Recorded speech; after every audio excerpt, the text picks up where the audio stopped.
I huffed in agitation as our guide continues to lecture us about the history of the woods. Tim smiles at me from the other side of our tour group, but I just can't force myself to smile back anymore. I turn my head the other way, hoping he'll just think I'm bored and not ignoring him. I would never attempt the second unless I was so desperate for peace and quiet.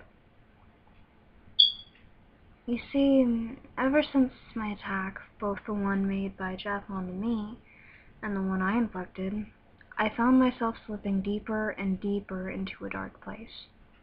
As I got deeper, I became more distant with all of my friends. I found out I didn't really want to talk to them anyways. I was afraid I would tell them about that night. I became overcome with fear and guilt, the mental image of the person no one wants to become. Eventually, I couldn't take it anymore. All this pain, I ran away from the group, into the woods. "Hasumi, wait!" someone yelled, and I automatically knew it was Tim. I heard cracks of twigs and crunching of twigs the next minute. They were chasing me down like some kind of fugitive, but I didn't stop. I ran faster than I knew I could. After a few minutes of running, the wind whipping my hair to and fro, I stopped. I stopped and I inhaled deeply, relishing in the scent nature gave off. A twig snapping to my left put me out of the mood.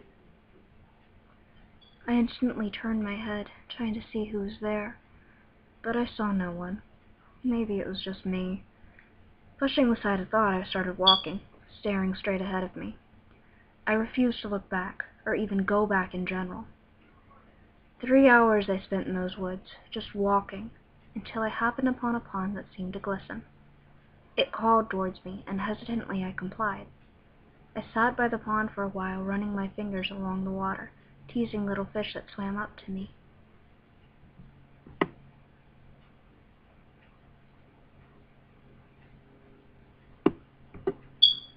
"No one runs from me, Jack," Jeff told me. I couldn't believe what I was hearing. "You can't," I objected, hoping somehow I would get through to him. He was in a somewhat murderous mood because of the last Jane sighting, and she was close, and he knew that. According to Slender, we would not be moving again unless one of us killed someone, and that said death was in the paper. He growled at me, his fist tightening around the handle of his new knife. He had yet to cut something with it, and he seemed rather eager.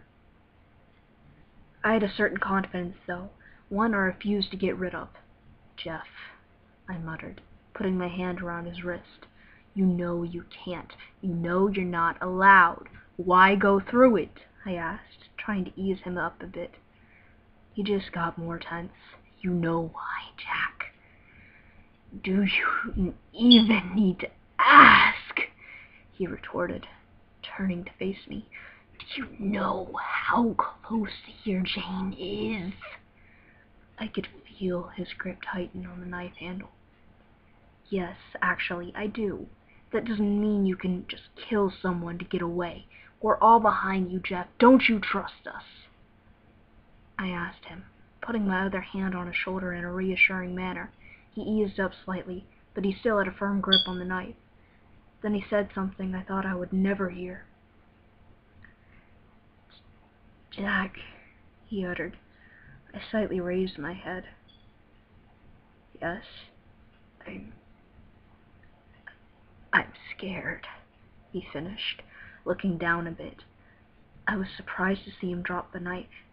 He looked around for a few seconds, seeming slightly embarrassed. That is until he picked up a rock. "This rock is kind of like me.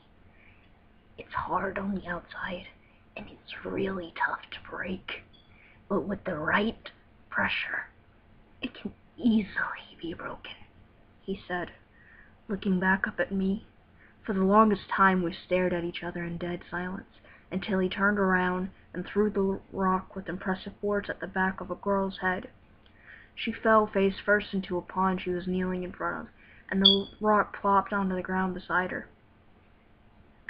I raised my eyebrows to show my enraged expression as I leaned forward, putting Jeff into a chokehold.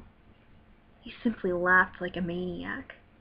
The problem is, when you're choking someone, you don't always know when to let them go. This is always a problem I have had with Jeff, and Jeff alone. Never have I had this problem with Ben, or Toby, or Maskey. I let go quickly, sighing in relief he could still breathe.